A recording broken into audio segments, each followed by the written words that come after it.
Hello students, आप सब कैसे हो? होप करती हूँ आप सब सुरक्षित होंगे। आज के वीडियो में हम क्लास 8 संस्कृत बुक का चैप्टर 2 का अध्ययन करेंगे। चैप्टर 2 बिलस्य वाणी न कदापि में श्रुता। प्रस्तुत पाठ संस्कृत के प्रसिद्ध कथा ग्रंथ पंचतंत्रम के तृतीय तंत्र काकुलोकियम से संकलित है। पंचतंत्र के मूल लेखक विष्णु शर्मा है। इसमें 5 खंड हैं जिन्हें तंत्र कहा गया है। इसमें गद्य पद्य रूप में कथाएं दी गई है जिनके पात्र मुख्यतः पशु पक्षी है। किसंचित् वने खरनखर नाम सिंह प्रतिवसति स्म। स कदाचित् इतस्तः परिभ्रमण क्षुधार्थ न किंचिदपि आहार प्राप्तवान्। ततः सूर्यास्त समय एकां महती गुफा दृष्ट्वा स अचिन्तयन् नूनम् एतस्याः गुहायां रात्रौ कोऽन्यपि जीवः अगच्छत्। अतः नेत्र निगूढ़ भूत्वा तिष्ठामि इति। इसका अर्थ है किशमचति वने खरखर नाम सिंह प्रतिवसति स्म। किसी वन में खरनखर नाम का शेर रहता था। कदाचित इतस्तः परिभ्रमण श्रुगात न किंचित आहार प्रस्तवान। वह इधर उधर घूमता हुआ भूख से व्याकुल था। उसने कोई आहार भोजन प्राप्त नहीं किया था। ततः सूर्यास्त समय एका मही गुफा दृष्ट्वा समय।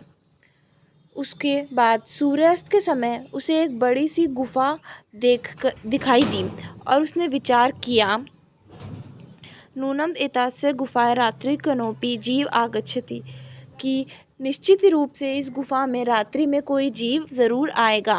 अतः अत्यत्र निगूढ़ भूत्वा तिष्ठामि इति। इसीलिए वह यहीं छिपकर बैठा रहा। एतस्मिन् अंतरे गुफायां स्वामी दधिपूछ नामक शृगालः समगच्छत्। इसी बीच गुफा का स्वामी दधिपूछ नामक शियार वहां आ गया। स च यावत् पश्यति तावत् सिंहपदपति गुफायां प्रविष्टा दृश्यते न च बहिरति। वहाँ और उसने जहाँ तक देखा वहाँ तक शेर के पैरों के निशान गुफा में प्रवेश किए हुए दिखाई देते हैं, लेकिन बाहर की ओर आए हुए निशान उसे नहीं दिखते हैं। शृगाले अचिंत्यन ओ विनष्टोऽनमि नूनम अस्मिन् बोले सिंह अस्तित तर्कयामि तत् की करवानी। सियार ने सोचा, अरे मैं नष्ट हो गया हूँ। निश्चित रूप से इस गुफा में शेर है, ऐसा मेरा विचार है। तो अब मैं क्या करूँ? एवं विचिन्यते दूरस्थे रवम कतुमार्वन् भो बिल की न स्मरसि यन्मान् त्वाय स्वयं कृतोऽस्ति यत् यदाय बृहत् प्रयागमियामि तदा एव माम् आकारयसामि। यदि तत्त्वमा न आर्यामि तर्हि द्युक्ते बिल यास्यामि इति। इस प्रकार सोचकर दूर से ही आवाज़ करना आरंभ किया, हे गुफा, क्या तुम्हें याद नहीं है कि मेरे द्वारा तुम्हारे साथ शर्त की गई है कि जब मैं बाहर से वापस आऊँगा तब तुम मुझे पुकारोगी। यदि तुम मुझे नहीं बुलाओगी तो मैं दूसरी गुफा में चला जाऊँगा। तो इस संपूर्ण पैरा का अर्थ है, इसी बीच गुफा का स्वामी दधिपूछ नामक शियार वहां आ गया और उसने जहां तक देखा वहां तक शेर के पैरों के निशान गुफा में प्रवेश करते हुए ही दिखाई दिए, लेकिन उसे शेर के बाहर आने के निशान नहीं दिखाई दिए।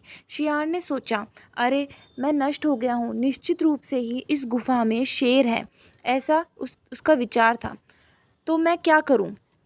इसी प्रकार सोचकर दूर से ही आवाज़ करना आरंभ किया, हे गुफा, क्या तुम्हें याद नहीं है कि मेरे द्वारा तुम्हारे साथ शर्त की गई है कि जब मैं बाहर से वापस आऊँगा तब तुम मुझे पुकारोगी। यदि तुम मुझे नहीं बुलाओगी तो मैं दूसरी गुफा में चला जाऊँगा।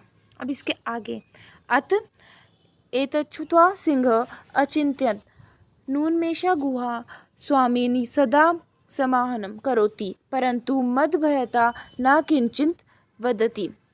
इसका अर्थ है, यह सुनकर शेर ने सोचा कि निश्चित रूप से यह गुफा स्वामी का हमेशा आह्वान करती होगी, या स्वामी को बुलाती होगी, परंतु मेरे भय से कुछ भी नहीं बोल रही।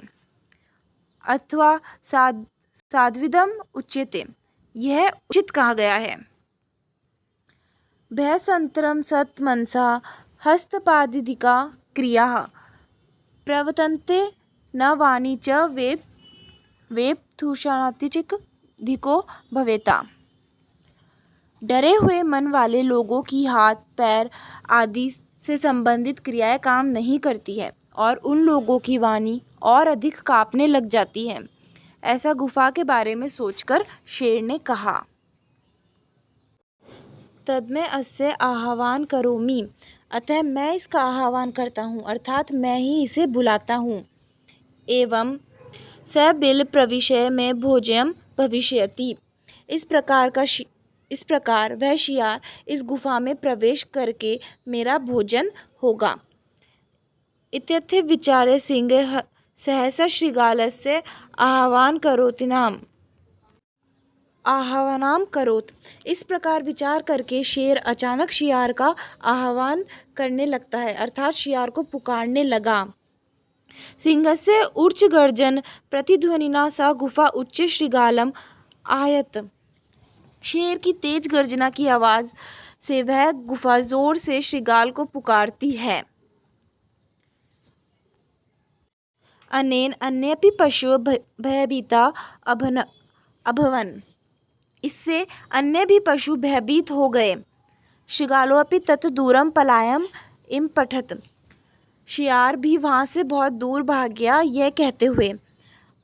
अनागतम यह कुरुत स शोभते स सोच्यते यो न करोत्यनागतम वन्यत्र संस्थस्य समागतम जरा बिलस्य वाणी न कदापि में श्रुता, जो आने वाला संकट का समाधान ढूंढ लेता है वह सुखी रहता है, जो आने वाले दुख का समाधान नहीं ढूंढता है वह व्यक्ति दुखी होता है। यहाँ वन में रहते हुए मैं बूढ़ा हो गया हूँ, लेकिन मेरे द्वारा गुफा की आवाज़ कभी भी नहीं सुनी गई है। मैं उम्मीद करती हूँ कि आपको आज का ये लेक्चर समझ में आ गया होगा।